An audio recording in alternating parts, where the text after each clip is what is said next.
Bonjour, bienvenue sur votre chaîne préférée Akhbar al-Bled.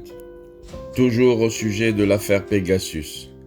Amnesty et Forbidden Story ont 10 jours pour fournir les preuves contre le Maroc. Accusé d'avoir mis sur écoute des personnalités et des journalistes étrangers, le Maroc engage l'avocat Olivier Baratelli, mandaté pour déposer une plainte contre Amnesty International et Forbidden Story. Jeudi soir sur BFM TV, ce dernier a affirmé de manière catégorique que le Maroc n'a jamais eu de liens contractuels ou commerciaux avec la société NSO, fournisseur du logiciel espion Pegasus. Le Maroc n'a jamais fait appel à la société NSO et n'a jamais utilisé le logiciel Pegasus, a martelé l'avocat, confirmant ce que les autorités à Rabat ont toujours déclaré depuis le début de cette affaire.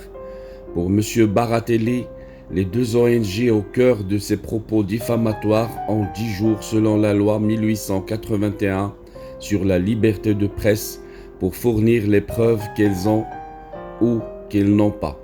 La justice française est saisie, un compte à rebours judiciaire vient de commencer, a-t-il déclaré.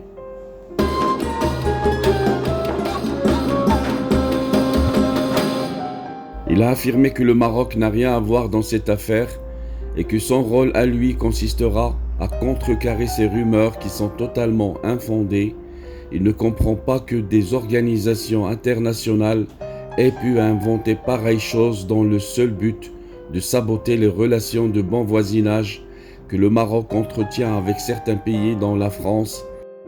C'est inconcevable d'imaginer que le Maroc ait pu placer sur écoute ou entendre ou infecter un téléphone comme celui du chef d'État français, a déclaré Olivier Baratelli avant d'alerter les médias sur la propagation de rumeurs infondées qui ne sont basées ni sur des preuves ni sur des éléments tangibles.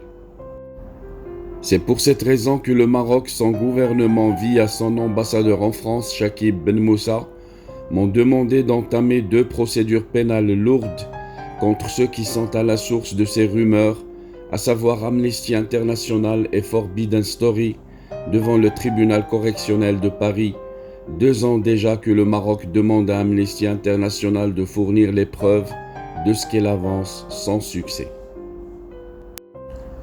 Avec les proportions inquiétantes que prennent ces rumeurs, le Royaume du Maroc entend ne pas laisser impunis les multiples mensonges et les fake news propagés ces derniers jours. Une première audience procédurale est prévue le 8 octobre, a annoncé l'avocat mandaté par le Maroc.